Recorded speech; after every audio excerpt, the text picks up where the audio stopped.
100 शब्द प्रति minute Hindi short hand dictation. Ready, start.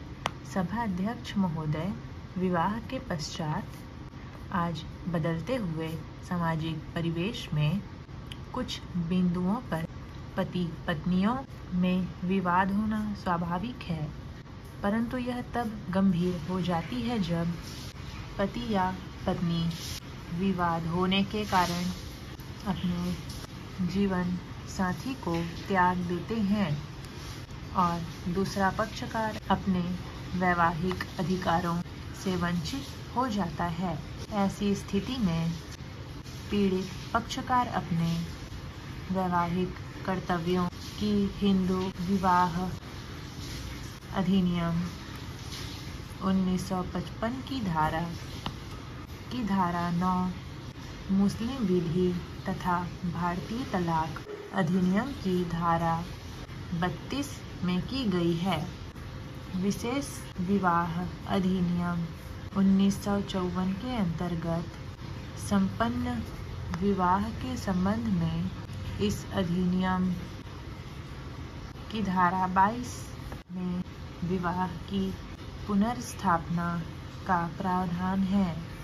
Para, कभी कभी वैवाहिक मतभेद होने के कारण पति पत्नी को एक ही छत के नीचे रहना एवं अपने दाम्पत्य जीवन कर्तव्यों का निर्वहन करना संभव नहीं होता है, परंतु पीड़ित पक्षकार तलाक भी प्राप्त नहीं करना चाहता है और उसे उम्मीद रहती है कि हो सकता है कि कुछ दिन अलग रहने के परिणाम स्वरूप दूसरे पक्ष को अपनी गलतियों का एहसास हो जाए और वह फिर से सारी गलत फहमियों को भूलकर एक साथ रहने के लिए आ जाए।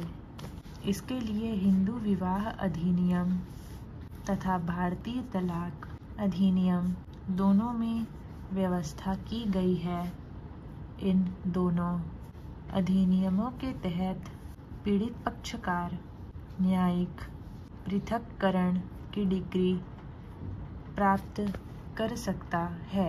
पैरा, सभापति जी, पति पत्नी के बीच न्यायालय ने वैवाहिक विवाद प्रस्तुत किए जाने पर धारा 24 हिंदू विवाद अधिनियम 1955 के प्रावधान अनुसार ऐसे लंबित मामलों में कोई भी पक्षकार जिसके पास आय का खर्च प्राप्त करने का अधिकार होता है, कानून की यह सामान्य अवधारणा है कि आर्थिक मामले में पत्नी की स्थिति पति के कमजोर होती है और वह अपने पति पर निर्भर रहती है, इसलिए भरण पोषण एवं मुकदमे का खर्च वह प्राप्त करने का अधिकार रखती है और इसलिए मुकदमे का खर्च एवं भरण पोषण प्राप्त करने के अधिकार का प्रयोग प्रातः पत्नी द्वारा ही पति के विरुद्ध किया जाता है। स्टॉप। तो ये था छोटा सा डिक्टेशन, उम्मीद है आपने लिख लिया होगा। तो यहाँ पे आउटलाइन 2-3 प्रकार से बना हुआ है पति पत्नी का, तो आप जिस प्रकार भी चाहें वैसा बना सकते हैं, एक ऐसा या फिर अलग से भी बना सकते हैं पति पत्नी। तो अगर आप चाहें तो दूसरा आउटलाइन भी बना सकते हैं, सेम ऐसा ही बनाना ज़रूरी नहीं है। तो आज के लिए इतना ही। Thanks for watching.